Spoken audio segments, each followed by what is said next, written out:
So originally I wanted to start this actually in front of the toad that's gonna take us to Mount Fukusaku, or Mount Myoboku, that's the wrong name.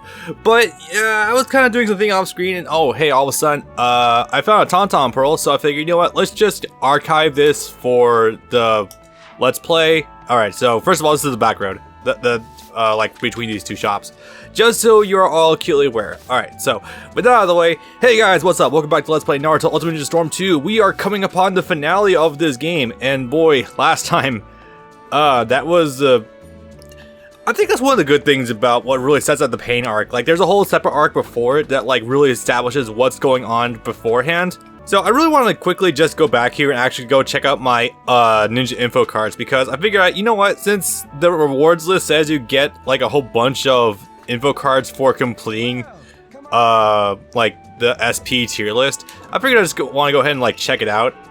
Actually, that's right, it's not in here. I think it's in the pause menu. It's been a good while since I've actually looked at this. Also, yes, it is my intention that when this Let's Play is done, ooh, there we go. It is my intention that when this is all said and done, the Let's Play that is, I'm actually to go ahead and start running some online matches with you guys, if you're so inclined. I gotta remember, this is the PS4 version of the game. For the person who is wondering what console I am playing this on, yes, this is the PS4 version. That's the only reason I'm doing this. Yeah, I just want to double check to make sure. I'm pretty sure I do have everything. Yep, I do, okay. I actually haven't seen this one yet, that's hilarious. So yeah, I just want to really make sure, really quickly make sure I do have everything. Yeah. Surprisingly, ninja info cards aren't nearly as hard to get in this game as they are in like Ultimate Ninja 2 or 3. It's one of those two games I actually got everything in. I think it was 3. But yeah, no, I got everything. So if you guys want to fuck around with me online, I will be posting a date as to when I'm running online sets for this game. And yeah, it's really cool if you want to check that. So with that out of the way, actually, what's going on Hammermap for us? I'm actually curious about that. No voice acting, that's fine. Is this a hide and seek game? Oh god, we're referencing that.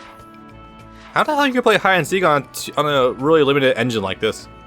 And of course I've done all these before, but it's just been a while.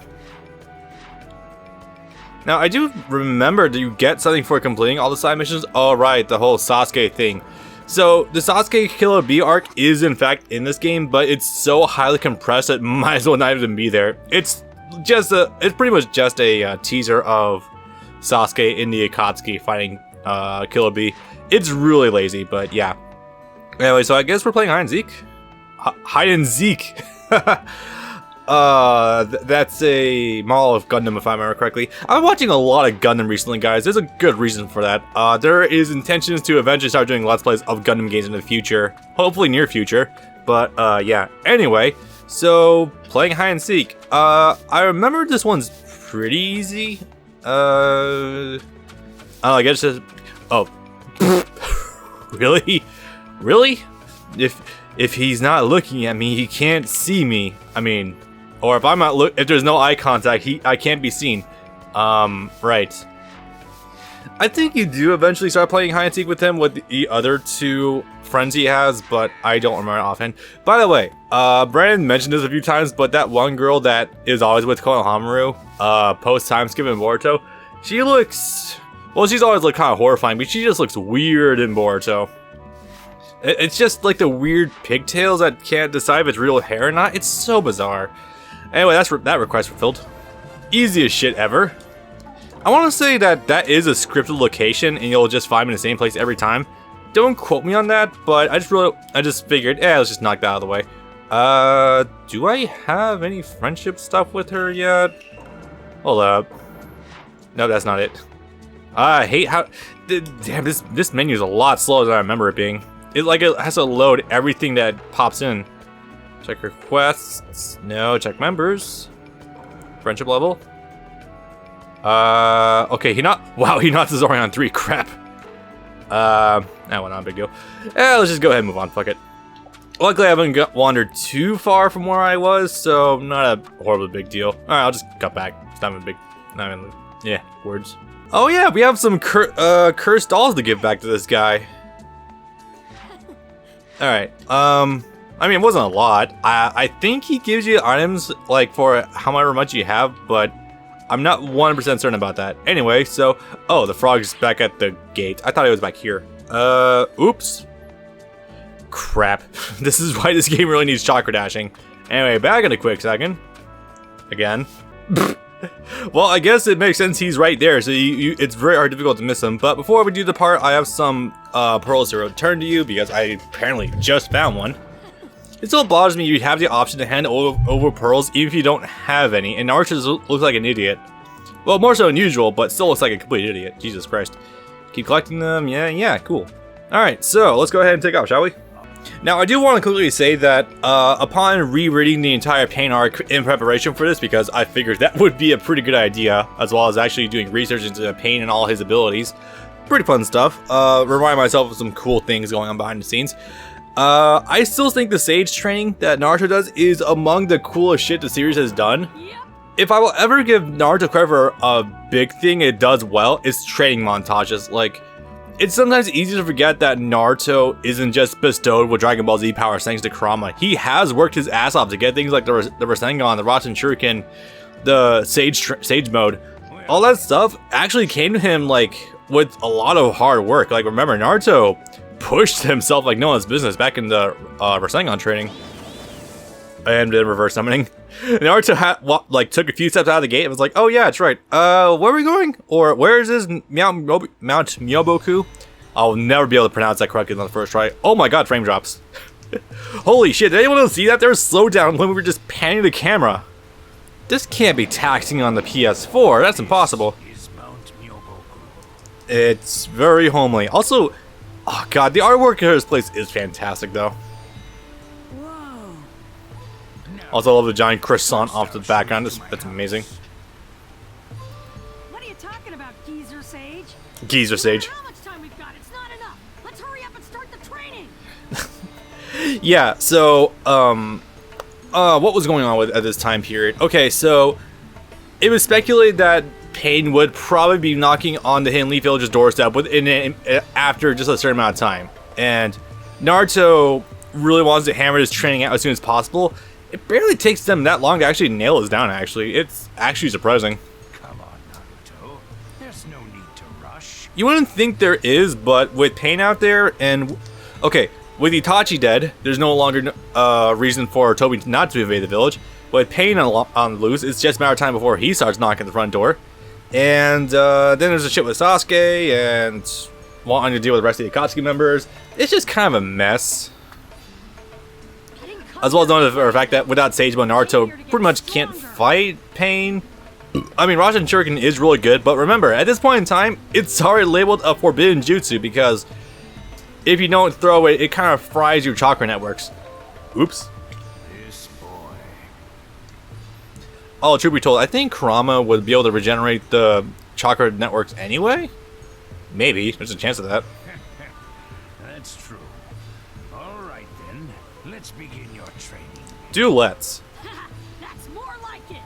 We'll start by getting you accustomed to this environment. So, like in usual Naruto Ultimate Ninja tradition, we have to substitute the actual training itself by doing just makeshift fights. Accustomed to? That's the way it's just the nature of the beast. This has been happening since Ultimate Ninja 2 with the Rasengan training. It's stupid, but Right.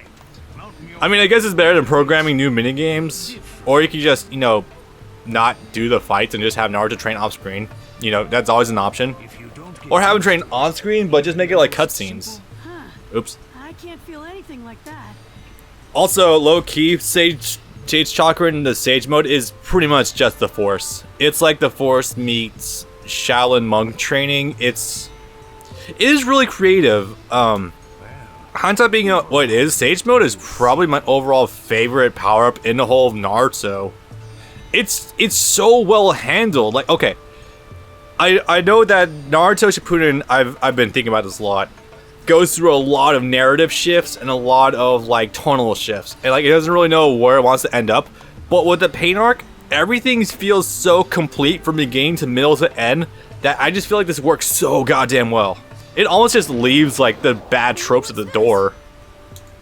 They're fakes I created with my jutsu. Okay, so you can just do that. They're strong though. Alright. Well, I guess it's not as stupid as Zetsu being able to copy someone's exact strength by touching them.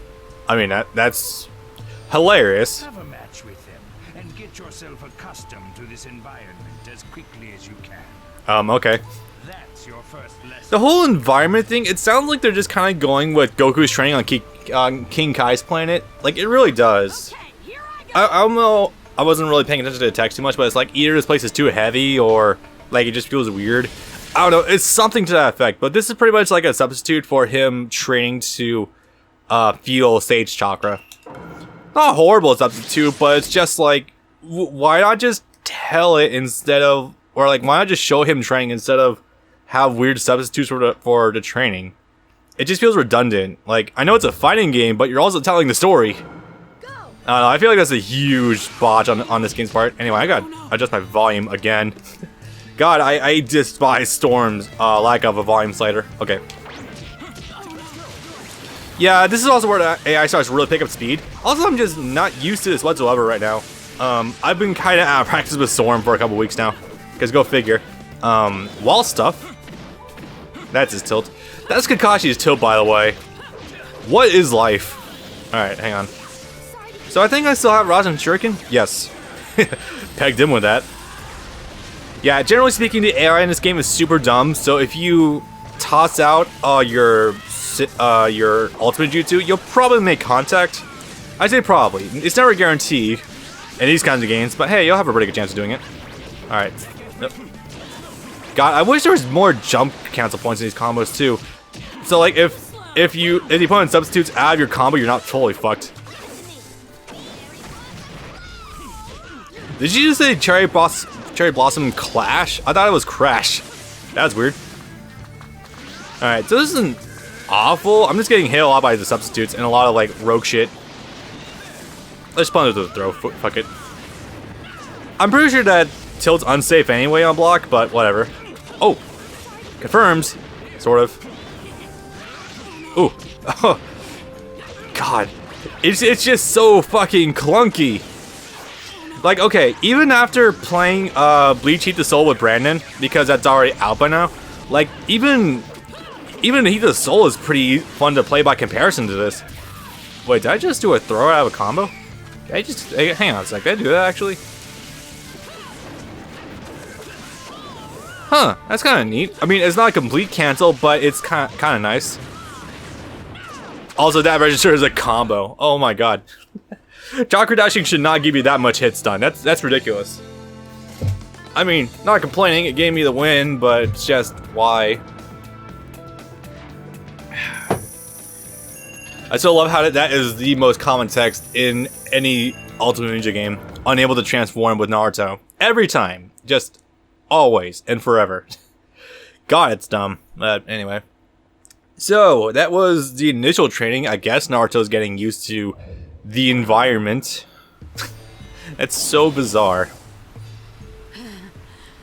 But luckily, because of Kurama just pumping his chakra networks full of the good stuff. I did beat him, but my body feels super heavy. Seriously, like, this is such a bizarre thing. It's not like this place is actually King Kai's planet or anything. That's Mount Myoboku's unique environment. You see what I meant now? This is such an ass pool, my god. But, whatever. I would much rather them, you know, again, do actual cutscenes, but whatever. This time, this boy is made of some real interesting stuff. I mean, where do we want to begin with that? The Uzumaki blood or the Kurama shit? What's next? I mean, objectively, even Kushina's blood just pumps him full of, like, it just keeps him so full of chakra at almost all times. I doubt you can even move now. I bet you he can. No, I'm still good. Oh my god, we're actually doing animations or something. And he's down. Rest. Okie dokie. So meanwhile, back on the farm. By the way, upon re-looking at that map for the entire ninja world with all the lands and like bordering each other, it's surprising just how close the Hidden Rain Village actually is to Hidden Leaf Village. That's it's kind of off-putting. It's just wedged between the Sand Village and the Rock Village. Oops. Yeah, it probably means Japan has constant easy access to the Hidden Leaf Village's front gate. Is everything ready? I mean, it's still a long walking distance, but still. About you. I've already finished my preparations. there were no problems. And the preparations were literally just getting a new pain body for the animal path. I memorized most of the pain paths by now. There's the only two I cannot memorize off the top of my head is Naraka and Preda, because those are like the two hell ones, and those are some super weird words. Still, that's just what I'd expect. I will actually talk about pain in length when we actually get more opportunity for it. There's actually a lot of detail and nuance going on with it. Attack, he managed to render one of my bodies unusable. You think that it wouldn't be so unusable that you couldn't just use the King of Hell? I think that's the Naraka path. I want to say. So okay, so the entirety of Pain's 6 passive pain ability, which is I guess just like a native ability that Rinnegan can do, because Rinnegan weird ass supernatural powers even by this series of standards. So like it's all 6 paths are based off of like different levels of afterlife, and in Buddhism you have Asura and Deva, which are like like heavenly paths, human and animal paths, which is limbo kind of, and then Preda and Naraka, which are the hell paths. Now like Buddhism is a bit nuts. Like it's a really fascinating religion, it absolutely is, but God does it throw me off so much sometimes. So like there's different levels of reincarnation, or like different levels of afterlife. Like you can go into limbo and be reincarnated as a human or an animal. That's why those two are there. Go to heaven, go to hell, and there's like different levels like Asura, like I think that's the God of War in Buddhism. I want to say I could be wrong about that. Don't sue me if I get wrong. By the way, I'm sorry. I'm willing to learn, but I'm bad at this off the top of my head. Then there's Deva, which is God path pretty much. And then there's like the 2 bottom ones. And it's funny because like the 2 hell paths actually do kind of reflect like hellish abilities. Like one of them can summon like the King of Hell essentially, and the other one can just absorb chakra. Yeah, so it's really interesting. Anyway, my point is, it's so weird that like you can't just use the King of Hell to immediately resurrect this body. The King of Hell path is sort of weird because like it's implied that it can just revive dead people like freely, but it can also just like revive the pain bodies. I'm not sure how that works because they are already dead bodies. It's kind of weird. I mean, okay, is it shonen manga? I'm not gonna expect it to be like Berserk levels of depth, but it's kind of weird still. Anyway, moving on. I want to quickly get that. I really wanted to describe that one though, because the sudden shift from a whole bunch of traditional Japanese folklore, like with the Sharingan, you know, you have like different weird deities like Tsukuyomi, Amaterasu, and Susanoo, and then you jump from that to Buddhism with the Rinnegan, and it shows that Kishimoto had a lot of inspiration when he was writing the series. Yes. Until he decided to make an alien the final boss fight, but you know that's neither here nor there. All right, here we go. Anyway. Yeah, so new animal path is that one down there, the cute grill with the weird ass bun that's voiced by Stephanie Shea. Go figure. Understood. Good. We're heading Good. out to the Hidden Leaf Village. So weird. So also like Troy Baker these days has kind of stopped doing anime until recently with Baki for some odd ass reason. From my knowledge, like they always just recycle like Troy Baker's lines from this game going forward in future Storm games, because he's always playable, but he's not in the story at all. I'm gonna do my best in today's training too. Sweet.